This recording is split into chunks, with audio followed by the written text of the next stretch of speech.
Pemirsa KOB dan YouTuber dimanapun Anda berada, selamat bertemu dengan saya Om Bagus untuk membahas pada sesi ini adalah tentang analogi berpikir. Terkadang manusia mengatakan dirinya telah berpikir, tetapi saya menggantikan kondisinya dengan suatu ungkapan. Dia pikir, dia mikir. Apa yang saya maksud dengan ungkapan ini? Berpikir tidak hanya sekedar memahami mekanisme, karena memang betul berpikir adalah sebuah mekanisme. Tetapi apakah mekanisme berpikir yang sudah kita lakukan itu adalah sesuatu yang benar, tepat, atau bagus? Ini yang menjadi pertanyaan. Oleh karena itu, untuk lebih memantapkan proses berpikir kita, mari kita kenal analogi dalam berpikir. Pemirsa, analogi dalam berpikir, saya ambil bagaimana manusia memahami aktivitas yang disebut dengan memasak. Memasak tentunya kita butuh yang disebut dengan resep. Nah, setelah ada resep, kita harus istiqomah untuk menyiapkan, ya, siapkan bahan dan bumbu. Setelah kita memahami resep dan kita istiqomahkan untuk menyiapkan, barulah kita berpindah kepada jawaban yang harus kita ungkapkan terhadap pertanyaan, sudahkah kita memiliki tempat masak? Nah, berarti kita harus memiliki yang disebut dengan dapur. Dapur tidak bisa disebut dengan dapur apabila dapur ini hanyalah sebuah tempat.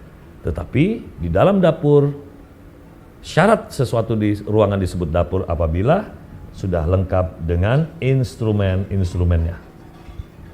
Ada panci, ada wajan, ada kompor, dan seterusnya. Setelah itu, kita juga harus paham tentang cara. Setelah kita memahami cara, apa yang harus kita lakukan? Adalah kita melakukan yang disebut dengan action. Nah, begitulah berpikir, pemirsa. Berpikir tidak akan bisa kita lakukan apabila kita tidak memiliki petunjuk. Sehingga ketika manusia menjalankan mekanisme pengolahan data di otaknya, tetapi petunjuknya salah, maka hal yang dilakukan adalah mekanisme yang salah.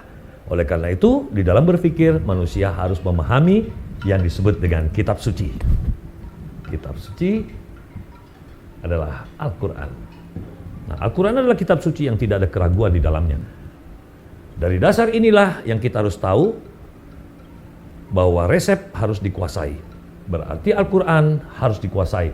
Dikuasainya Al-Quran itu disebut sebagai faham. Orang yang faham pasti akan bergerak secara faham untuk istiqomah menyiapkan bahan dan bumbu masak. Bahan dan bumbu masak ini dalam berpikir adalah ilmu, pengetahuan, wawasan, ya, terus juga pengalaman, dan seterusnya. Setelah kita memiliki ini semua, kita berpindah, sudahkah kita memiliki kondisi otak sebagai tempat berpikir itu baik? Sudahkah otak ini dipenuhi dengan nutrisi-nutrisi yang baik? Baik nutrisi secara gaib maupun nutrisi secara zahir.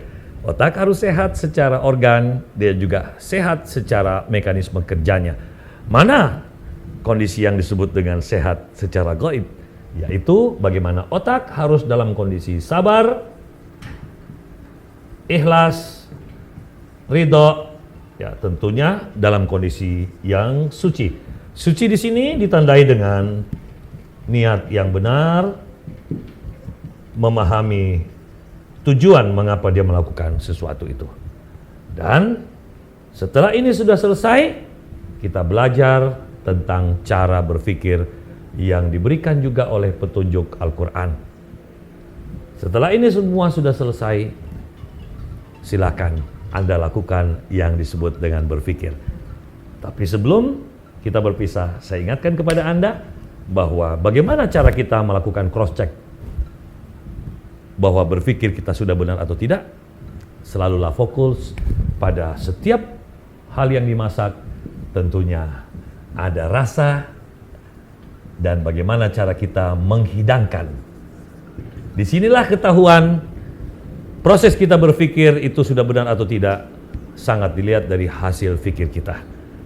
Hasil pikir yang benar adalah selalu membuahkan rasa tenang dan selalu memantapkan iman kita, selalu memenangkan Allah, dan kita senantiasa bergairah, merindukan untuk melakukan kebaikan-kebaikan yang diperintahkan Allah Subhanahu wa Ta'ala, dan selalu bergairah untuk meninggalkan semua larangannya.